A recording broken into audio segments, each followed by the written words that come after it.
Hey,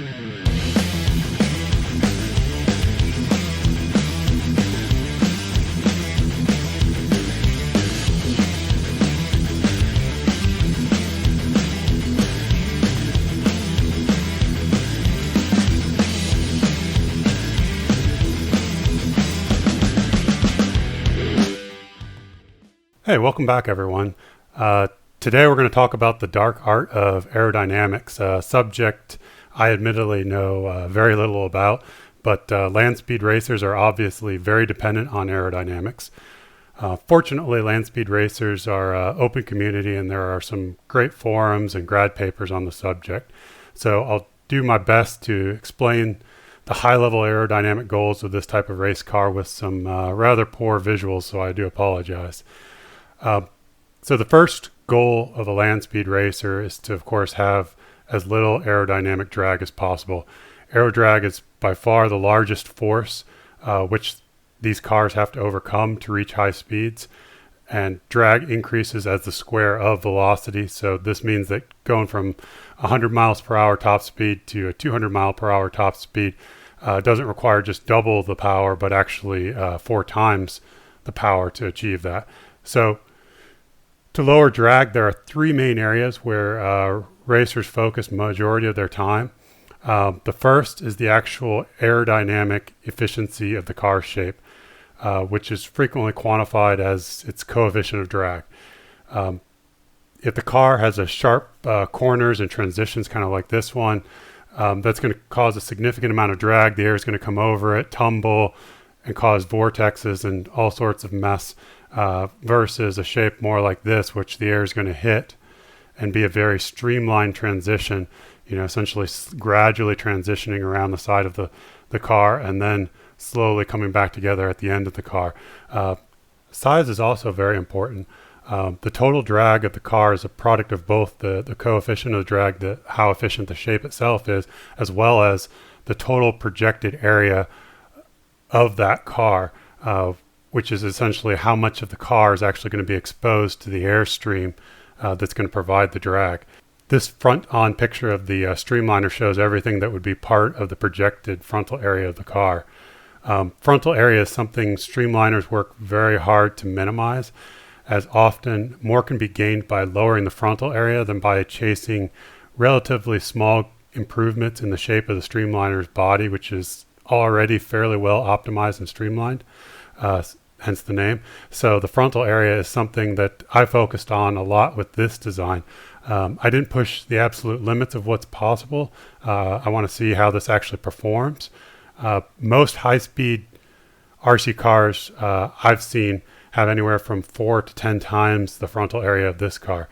So in theory, this car should have substantially lower aerodynamic drag than some of the other cars that I've seen out there. Another important source of drag is actual fluid friction, which is the resistance caused by the air actually flowing over the surface of the car. If the surface of the car is rough, a thick layer of high pressure turbulent air can form along the surface, which increases drag. So if you look at any pictures of land speed racers, they almost all have sparkling smooth paint, very, very small body gaps, and they're actually wiped down and cleaned between every run to ensure that the air flows as smoothly as possible over the car. This is the same thing you'll see actually in Formula One, where the cars are actually repainted between each race, constantly cleaned, and every single seam is actually taped. Now, at this scale, I don't know how much of a role fluid friction plays. I mean, air molecules can only be so small. But I'm actually curious if anyone knows, let me know in the comments if this is going to be a significant issue. I do plan on painting this and, filling it at some point in one of the final models, but I figure these first iterations are probably going to crash several times, so I'm not going to worry about that too much. The second major aerodynamic goal for a land speed racer, and something I didn't know too much about, is being able to maintain control of the car and not crash. There are several ways that aerodynamics actually affect your chances of crashing. One is if the car takes off from the ground and actually flies into the sky. There's a bunch of ways to keep a land speed car on the ground, and by far the easiest and most used way to do this is to make them very heavy. Since weight has a negligible effect on top speed compared to aerodynamic drag, most of these streamliners weigh between 5,000 and 6,000 pounds, or around 2,500 kilograms. This keeps the car on the ground just due to its sheer weight. Aerodynamic downforce is another way to keep these cars on the ground. So you could add wings and other different things to actually add downforce. But generating downforce generally goes against goal number one of low drag. These cars already have a fairly aerodynamic shape compared to your typical street car. So there aren't many opportunities for efficiently adding downforce. So land speed racers walk a very thin line here, having just enough downforce to get traction and keep their cars on the ground. Typically the slope of the front nose and a small amount of ground effect is all that is used. In the radio control scale, ground effect is almost impossible to use just because I need about 10 millimeters of ground clearance minimum. Which the most dangerous situation I've seen for a streamliner or a radio control RC speedrunner is for air to actually get under the nose. If air gets under here and you have all this surface area, it's going to immediately just cause the entire car to lift up and go flying into the air. This can occur for a few different reasons. You can have insufficient actual front downforce, or most likely you actually hit a bump in the road, which pops the front end up and causes air to go under it. Or if you even accelerate too hard and the torque from the rear lifts the front of the car. So most RC speed racers, again, run very heavy cars. They run huge high downforce wings. Typically the entire body is a wedge shape with a big, huge wing coming off the back, just sucking the entire car down to the ground. Again, this is to get very high downforce, which also causes them to have to run very stiff suspensions because they have so much force pushing down on the car from the downforce. What I'm attempting to do is take some concepts from Formula One, such as a cross-linked dampers or an active suspension, to keep the body of the car level at all times as it goes over bumps, and if necessary, even potentially adding active aerodynamic elements to the front or to the rear that can increase downforce as one end of the car or the other is lifted from bumps or from crosswinds or any other conditions like that. Now, the second way aerodynamics are important to maintaining control is where aerodynamic forces actually act on the car's body. Most motorsports fans know how a traditional circuit race car, there's kind of this concept of aero balance, and this is essentially how much downforce you have on the rear of the car versus the front of the car. If you look here at this side profile of the car, the point here, CP, is the point where the downforce is essentially equalized on the car, or where the aero downforce torque moment is zero. And this is actually called the center of pressure. In this case, it's actually the center of pressure in relation to pitch, because this is the pitch of the car. But what's important for land speed racers, and I hadn't really taken into much consideration, is the center of pressure in relation to yaw, which is the actual, if this is the top of the car, that's the actual side-to-side movement of the car. So if you look at the car from the top view, you see here I have two dots. The first is the actual center of pressure, CP, and the blue one here is the center of gravity. When a car is traveling in a straight line and there are no crosswinds, there is no aerodynamic yaw. But if I apply a steering input, i.e. I turn the car, or I have some sort of crosswind,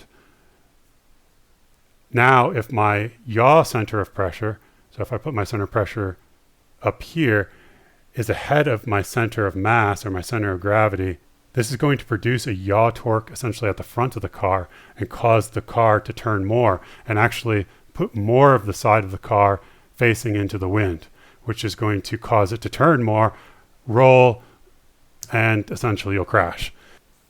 If you have this center of pressure back behind the center of mass, what will happen is when that crosswind hits, instead of the car turning more, what will happen is the pressure will act on the rear of the car and actually turn the car slightly into the wind, which if you want to, you can actually correct easily with steering input later and straighten the car back out. This is obviously much more desirable than crashing the car, slightly misdirecting it to handle the crosswind and keep going. So there's essentially two main ways you can accomplish this feature. You can actually move, I'll bring this back. You can actually move the center of gravity further forward, but there's typically a limit as to how much weight you can actually, move into the nose, and it's going to affect the traction in the rear. Or you can do what most land speed racers do, and that's that they have a rear vertical wing, which essentially moves the center of pressure further back on the car. This is the exact reason why throwing darts or arrows are heavily weighted in the front and have fins at the rear, which cause them to fly true. To find a car's center of pressure, you can either use CFD software like I did, or you can use an old-timer's trick, which is to cut out a picture of the car from the side, and where that picture balances along its length is going to be roughly the center of pressure. This is because the paper is of a uniform weight, and this is giving me essentially the side profile, which is going to show where the center of pressure is relative to the length of the car. Too large of a vertical wing, of course, adds more drag. So again, this is something that land speed racers work hard to optimize. Most streamliners will actually have markings on the top of them showing where the center of pressure is, so that they can weigh the car before the run to ensure that the center of gravity is where they need it to be with the driver and the fuel. As you saw, I did several variations of the bodies. I started off initially with some two-dimensional flows, and I was able to quickly determine that my nose was too blunt, where the wheel wells jutted up, and I was getting some detached flow there. So I had to lengthen the nose. I also noticed that the rear of the Streamliner was tapering a little too quickly, and so I had to essentially adjust the angle of taper there so that I wasn't getting any detached flow. Once I had the 2D shape profiles down, I went back and kind of revised my CAD models more to try to match some proper airfoils. I then moved on to trying to find some free three-dimensional CFD software. I started off trying to learn software called OpenFoam, which quickly went down a very deep rabbit hole. OpenFoam, though extremely powerful, is very difficult to use. The command line interface and config files sent my head spinning, which was good. It showed that I needed to read up a lot more on aerodynamics and setting up these CFD scenarios before I was ready to utilize CFD software. Ultimately, I chose to utilize a software called SimFlow, which is just essentially a front end that sits on top of OpenFoam. The free version of SimFlow is unfortunately greatly limited in functionality, but I think it was sufficient enough for my high-level purposes of determining the aerodynamic stability of this design and finding areas where I could improve drag and high-level guidance on downforce versus lift. Ultimately, I tried at least 20 to 30 different iterations of body shape. Because of the meshing limitations, though, placed on the free version of SimFlow, I choose to do my testing on something called an Ahmed body, which is essentially a simplified version of the body used just for CFD testing. I tried a lot of different tail designs and rear wheel fairing designs because just behind the rear wheel was where the CFD model showed I was generating the most drag and lift. Unfortunately, I think because the rear wheel blocks so much air, I really got some interesting results here. I tried raising the rear tail section as high as possible, which is what most streamliners do to try to increase downforce and reduce drag. But that pesky rear wheel kept blocking any air that was going through this region. So I then tried all different kinds of rear tail section heights, but none of them worked as expected. I also tried different lengths of wheel fairings as well, but the drag really didn't change much between a really long rear wheel fairing or shorter wheel fairing. So in the end, I arrived at sort of a mid-tail height, which was both the lowest drag and the highest downforce, and a wheel fairing with a truncated Kalmbach style tail instead of an elongated airfoil shape. I was actually impressed by how much difference CFD made to my initial design. These aren't verified numbers, but the initial high tail design without the front and rear wheel fairings had a coefficient of drag of near 0.28, and I was generating 30 grams of lift at 100 miles per hour. This later design has a coefficient of drag of around 0.16 and generates 25 grams of downforce at 100 miles per hour. I tried different sizes of rear wings, but they added a lot more drag, and because of their height, I was concerned with the torques they placed on the chassis being so far back and so far above the roll center. So I tried this design with a lower rear wing that adds a significant amount of downforce for actually relatively small drag penalty, which surprises me. Now the front was in need of more downforce, so I made the use of the high pressure zone on the nose to add an airfoil and a splitter. The coefficient of drag right now is actually only 0.18, but I did add some additional frontal area with these modifications.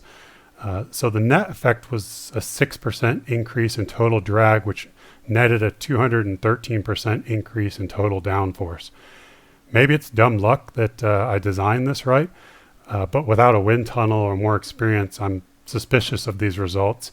I can see how the front wing almost perfectly streams air smoothly down the side of the body and eliminates a little bit of a vortex and spin that I was seeing in the initial design. And the rear wing, I also see much less stagnation behind the rear wheel, and I see a much smoother transition along the top of the tail where the air is kind of being guided. I'm torn on the design. I initially wanted to run very minimal downforce and then try to come back with active aero, but with such a small increase in drag for such a huge increase in downforce, this has me thinking that additional downforce might not be all bad. So let me know what everyone thinks.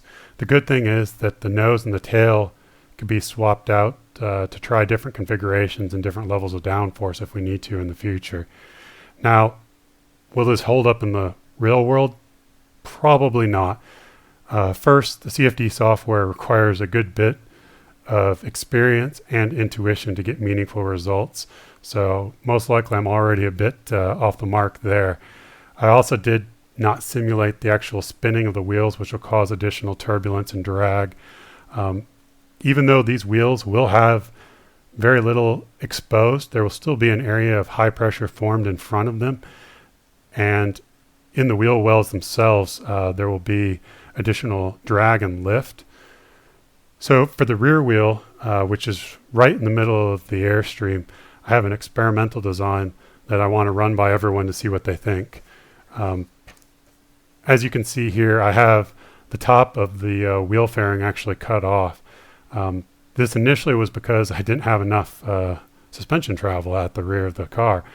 But after thinking about this more, this is an area of high pressure for the wheel well. And I do need a way to vent the heat from the motor as well. So I've purposely left the back of the tail open, which is a nice low pressure area where the air from the fairing will actually get pulled through. I don't know how much air will actually exhaust, as I wasn't able to, fully model this. But depending on motor temperatures, I can also fit potentially a 40 millimeter fan inside the tail, or even increase the size of that opening in the rear tail. Obviously, this car will need to be tested at different speeds to ensure it doesn't actually just take off. I'm fairly confident that the body shape will create at least some downforce, but I don't know if that will be enough to keep it on the ground, particularly if it's too lightweight or there's any other mitigating conditions such as, slight crosswinds or anything like that. Aerodynamics were a super interesting topic to learn more about for me. I really hope to incorporate this knowledge more into future projects. I'll put a link down below to the grad paper written about the aerodynamics of the Buckeye Bullet, the world's fastest electric car. It's a great read, and it really highlights the issues the students faced over 3 generations of streamliners they built, and really helped me be able to take their knowledge and lessons learned and be able to incorporate them into this car. So thanks for watching, and stay safe out there.